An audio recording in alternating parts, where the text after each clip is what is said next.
The advanced digital media project I've chosen to focus on this semester has been the personal rebrand of my online career presence. In my pitch, I outlined that this would be evident in a consistent visual approach through Twitter, LinkedIn, and a portfolio site. My attention has been solely devoted to the portfolio side thus far in the production stages, so this is the process I will be breaking down.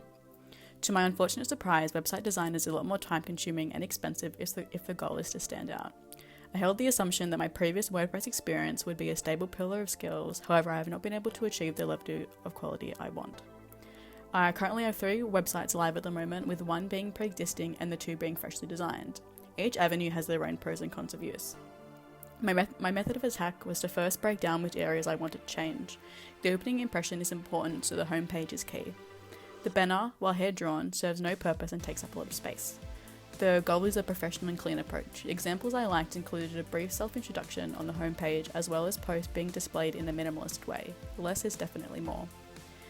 In my pitch, I proposed that I would rework my current portfolio site, Preg's Project Folio, which is free and hosted on WordPress. This is website 1.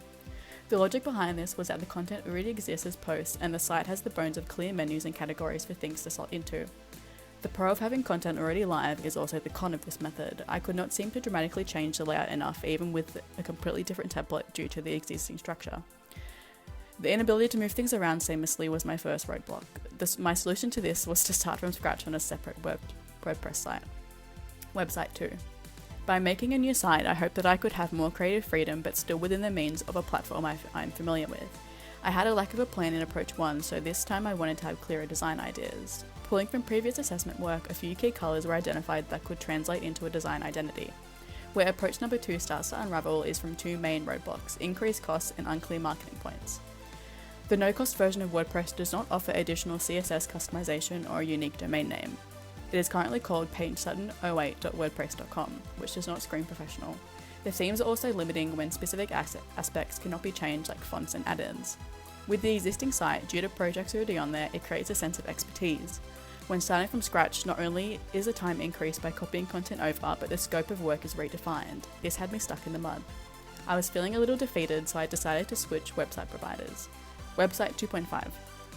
And I moved on to Wix and ended up with something closer to the vibe I was after. However, I was not convinced with the platform and wanted to try others before I committed to something with a cost. Website 3. Squarespace has proved to be the most compatible aesthetically, with drafts and the current work in progress being my favourite visuals. The site editor is easier to use, but I'm currently operating on a free trial. I'm not sure if I'm prepared to spend $22 a month maintaining this platform. The issue of limited operation was eliminated in the free trial of website 3, but I'm stuck on which avenue is best to go down.